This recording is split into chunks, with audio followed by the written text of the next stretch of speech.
विधानसभा चुनाव में लोक जनशक्ति पार्टी के मात्र एक सीट जीतने के बाद उसकी संभावनाओं को लेकर उठ रहे सवालों के बीच पार्टी सूत्रों ने 40 से अधिक सीटों पर चुनाव परिणाम बदलने में पार्टी का प्रभाव होने की बात कही है। लोजपा ने इस बात पर जोर दिया है कि राज्य की सियासत में उसकी मौजूदगी अहम रही है। सूत्रों ने दावा किया है कि राज्य में कम से कम 36 सीटों पर मुख्यमंत्री नीतीश कुमार जेडीयू की हार में लोजपा की अहम भूमिका रही है, जो पार्टी के वोट प्रतिशत से साफ है। पार्टी सूत्रों के अनुसार अगर उसने इसी तरह से भाजपा के खिलाफ सक्रियता दिखाई होती तो उसे भी नुकसान होता।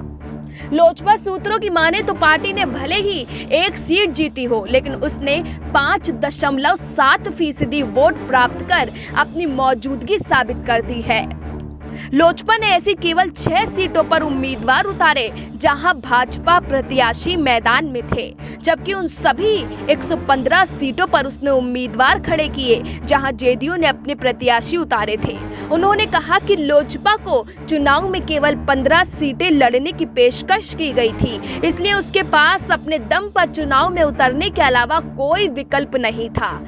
हालांकि सीटों की पेशकश के बारे में भाजपा या लोजपा की ओर से कोई आधिकारिक बयान नहीं आया है। लोजपा सूत्रों की माने तो 6 लोकसभा सदस्यों और 1 राज्यसभा सदस्य होने के बाद पार्टी केवल 15 विधानसभा सीटें स्वीकार नहीं कर सकती थी।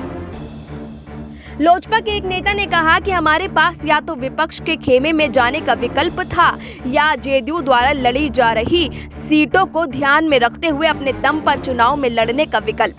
जेडीयू की अनिच्छा के कारण ही लोजपा को बहुत कम सीटों की पेशकश की गई। लोजपा ने कहा कि उसने इस मकसद से भी ये फैसला किया था कि भाजपा को कम से कम नुकसान हो। Bureau report SPN 9 news.